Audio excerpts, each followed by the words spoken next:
Hello and welcome to Farming Simulator 19. I'm Andy and this is the Let's Play on the Hof Bergmann map. So, in case you noticed, this is the first video I'm recording with a widescreen and only a widescreen. The reason for that is that my old narrow 4.43 ratio screen started to not work. So, which was kind of sad in a way. But because it's been lasting so long, so I'm guessing most of you think it's a good thing it stopped working. So anyway, I have a widescreen. I only have one screen, which makes my sort of workflow slightly more awkward because I can only have stuff on one screen, which it takes a bit getting used to compared to how it used to be. So the difference. Farming Simulator runs a bit easier actually because it takes a lot less graphic card GPU power to run just one screen rather than two, so that's a good change, I guess.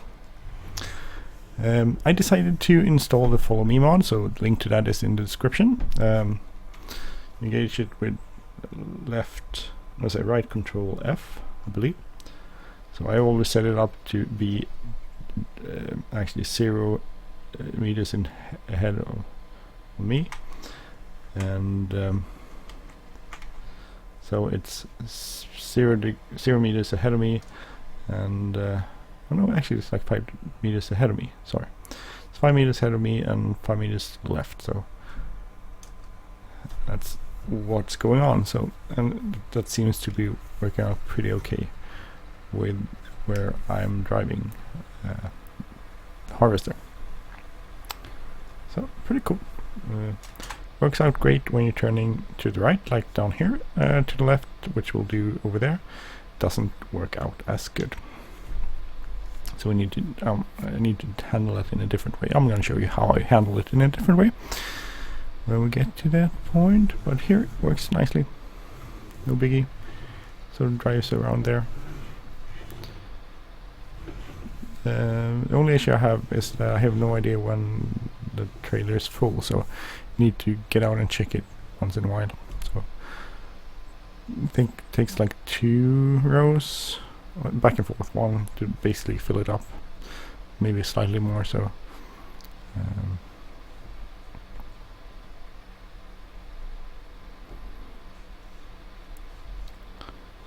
that's one thing. The problem is when I get down here,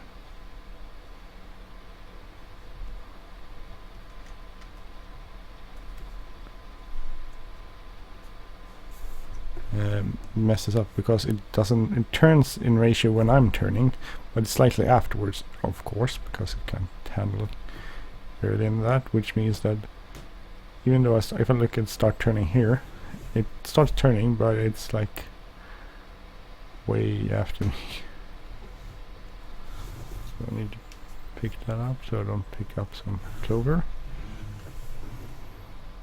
Oh, sorry. You can either drive really fast like this, which will make it follow me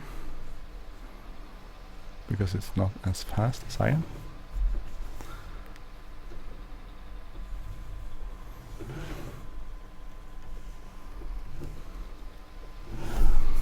And if I just speed up here and I get this around the turn here before it gets to me, maybe, yeah, could make it.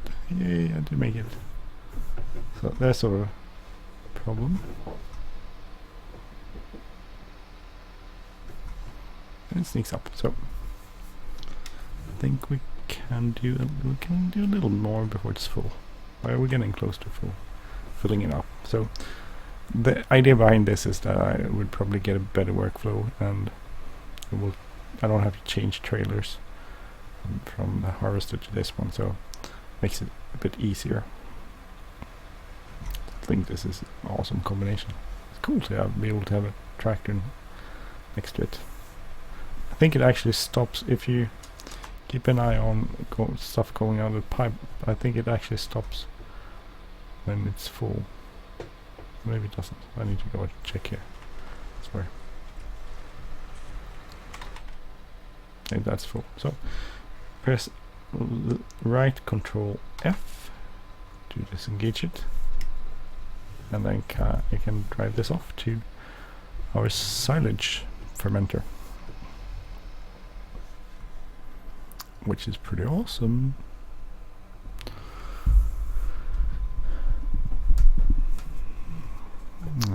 So hope you hear me. I'm having some issue. I don't know how to place the microphone, so I'm trying to place it pretty close, but it means I'm pretty close to the steering wheel, which makes it slightly more uncomfortable to steer. So I apologize for the sound being messed up. I got some interesting feedback. Anyway, thank you, Luke, for your map. I hope you. I hope that's. I can't remember when I'm putting that video out, but I've done a review on it and I'm putting the video out. So thank you for your excellent suggestion. It's greatly appreciated. I also got some interesting feedback on one of the mod. I did like a mod contest video, which is probably why the person found it, because it's not like the search mod contest and found that. I'm thinking the person was trying to give some feedback, but it was sort of mean actually. And the fun part it wasn't fun at all. It felt like crap when I read it. The interesting part is that he wrote all these pretty mean things, and not like questions, more like and opinions. Well, it's his opinion. He has the right to have the opinion. So he wrote it as his opinion on what I did wrong and what I should do different. And he had some issues with my articulation, that I'm mumbling, and I do apologize for that. I try to articulate, and you who follow me, you know I work on it and I try to not do that. But sometimes I get excited and don't think so much about what I'm saying in the way I'm saying, more what I'm saying. I'm trying to convey something, and well, anyway. So and then he finished off by writing that he didn't mean to be mean. It was meant as constructive criticism, which is fair enough, and I could totally sort of see the constructive part in it if he'd left out the smirk remarks. Because you can't write something mean and then say, oh, it's not meant to be mean. Well, it's still mean if you wrote it. That if you don't want it to be mean, don't write mean things. Which is pretty simple. So yeah, hook this up. So Control F. So just, I mean, it's like, this is what is it called? Is this example of people who don't think before they do things. And the thing we did with our kids, they actually took a plate, like a porcelain plate, dinner plate, and we told them to destroy it, so they threw it into the ground and they went into pieces.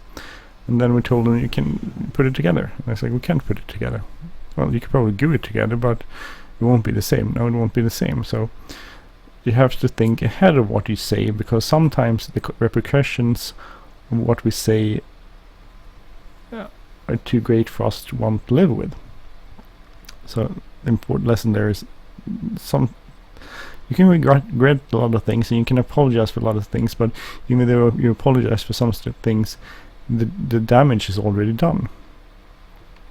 And that was my sort of feeling about this comment I got, that I don't usually get mean comments when it comes to Farming Simulator. People who do this are really kind, and I really appreciate the feedback I've gotten over the years and the very kind things people have written to me. But that one remark made me sort of sad, and it made me feel like, screw this, I'm not doing this anymore. So I press Shift F if I'm in this vehicle, and then it stops following. And then I think we're done with that field. So we'll take this over to the next field, which I think is the one over here. Let's put it over here though, for now.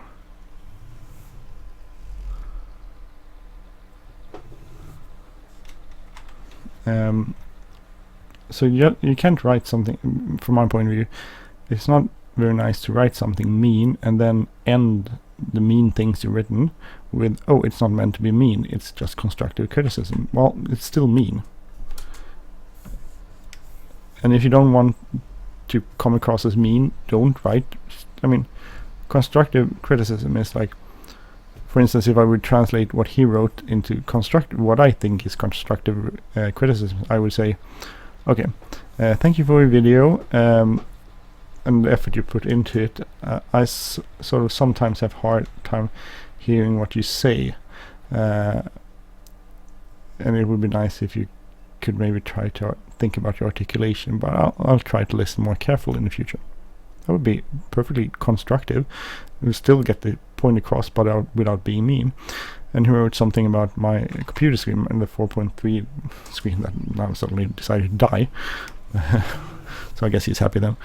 But he was like, it's something about his car being really old, and it's so old that it's really, stuff about it being really old, and it's like, okay, the computer screen is old. I get it. I know it's old. I'm not an idiot. I do understand I have an old screen, and that's probably a reason why I have it. So I would probably not mention anything at all with it. I was like, oh, I noticed that you have, if you had to write something constructive, I was like, oh, I noticed you have 4:3 ratio screen. How come you have that? Or how come you're still using that? You would still get across that it's an old screen. And I would answer probably like, oh, I have an old screen. I can't afford to invest in another one. Just curious answer to a question. A curious question which will get a nice answer. He also wrote that my sound sounded like I recorded on a cell phone. I don't know if all of you think that. I know I had an old microphone before. It sounded like total crap, and I did constantly spend time apologizing for my bad recordings. I got another. I have a USB microphone, which is, I mean, it was like €100, which no, it's more than €100, which was a lot of money for me to invest in a microphone, which even though I use it a lot, it's a lot of money. So, and I definitely, I know people who saw my videos back then commented that there was a big change and a change to better, but it's still a €100 microphone. It's not not a €1,000 microphone or a €10,000. It's not that kind of equipment. I can't afford to have that sort of equipment, and I will not be able to have that sort of equipment probably ever. And that's not why I'm doing it. So, and I wrote a long, lengthy response saying that I thank you for the criticism and mentioned I responded to his points, well, except the cell phone sound. But and then I basically said I thought he was mean, and which I did. I felt mean, and it felt terrible creating content, because that's what I'm doing here. I'm creating content for you, and I actually wrote to the person that I didn't create it for him. I created it for people who want to see it, and if he doesn't want to see it, I didn't force him to watch it. I didn't force him to watch the episode, and I didn't force him to make a comment. He chose to do that. He chose to look at it, and I totally understand. I have like 500 followers. I don't have a popular channel, and people probably find a lot of stuff I do annoying. Most people just go on their business and say, oh, I'm not going to subscribe to this channel, and I'm not going to watch this guy, which is totally fair. And I want people to watch it if you want to watch it, and if you don't find it interesting and don't want to watch it, don't watch it.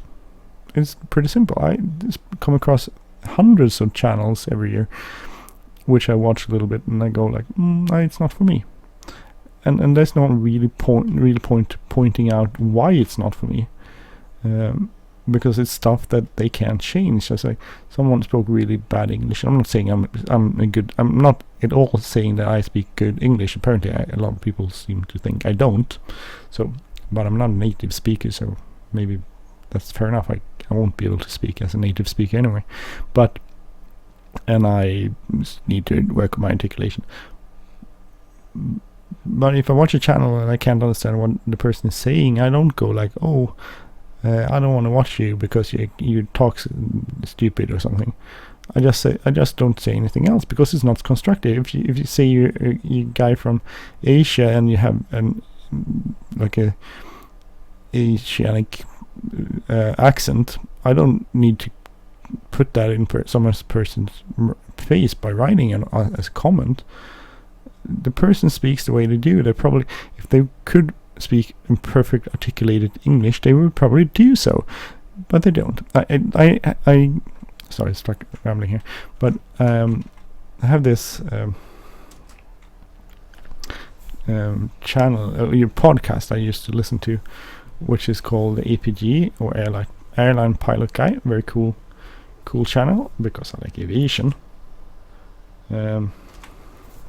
So the thing I really like about that channel is that the host has a really nice way of thinking about stuff. So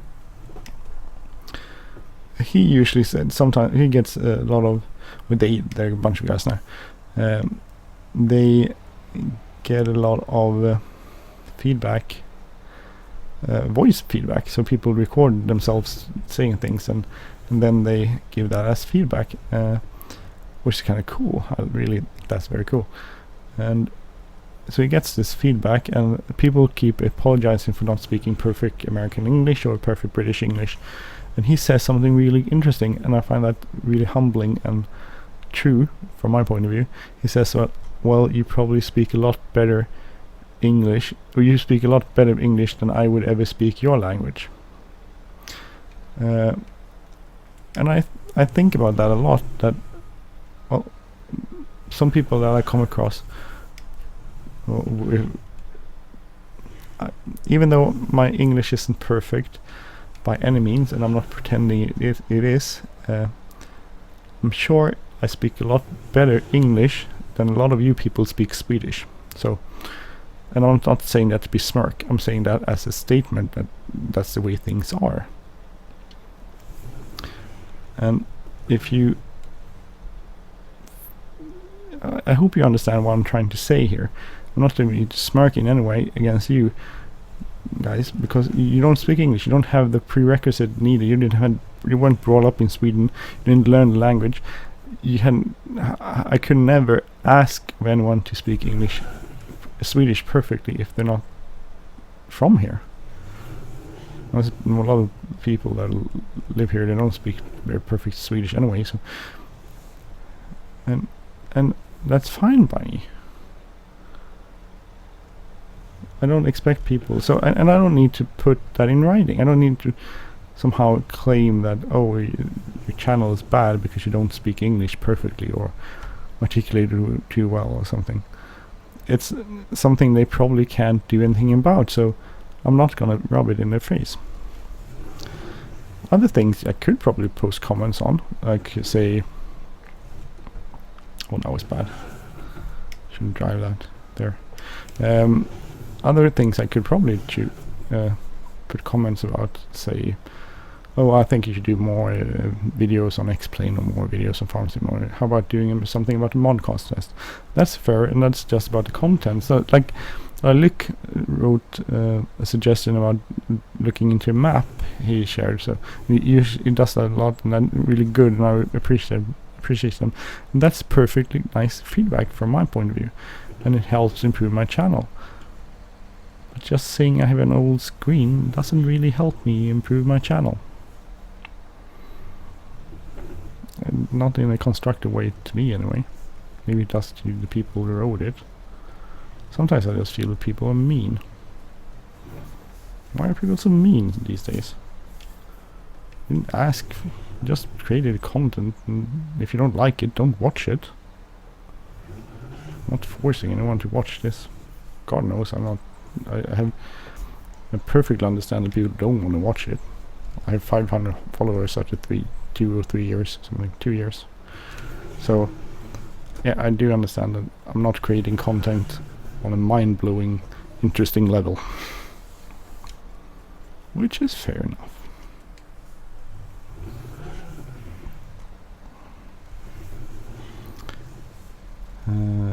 So we could actually bring this machine back to our farm, I think. where to put it though. Interesting. Now I have no idea how much I'm recording because I don't have the other screen so I can see how much I'm recording. I'm just guessing. I think it's slightly more, there's some stuttering still left on Hof Bergmann, but I think it's improving. Most definitely. So I think we're getting there. It's getting to be a better channel, I think. So where should I put this? It's too big to put anywhere. It'll take a lot of space.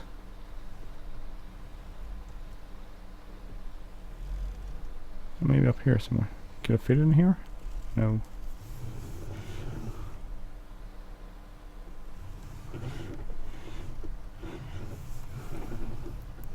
So. Nice. Okay. I think I'm going to stop there. I don't really have much ranting more to say. So I'm going to finish up loading silage in here, or clover in here to make silage.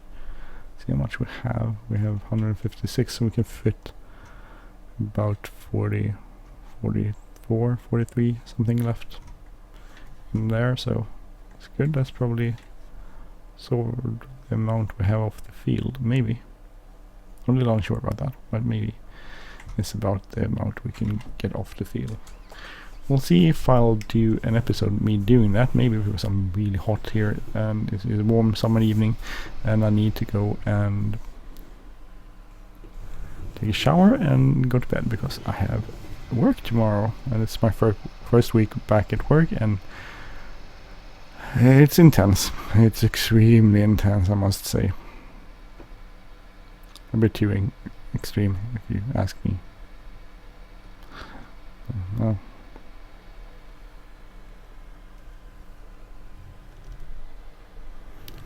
let's park this over here for now. Okay, next time we'll do this, or we'll have done this or something. We'll see what we'll do on the next episode. Anyway, thank you for watching this episode on Hof Bergmann map for Farming Simulator 19. I'm Andy. If you like this episode, please hit the like button, leave a comment or share. If you like this channel, please subscribe. Have a great day, everyone, and have a great day. Yeah, that's it. Have a great day. Enjoy everything. Be kind to people. Take care. Bye bye.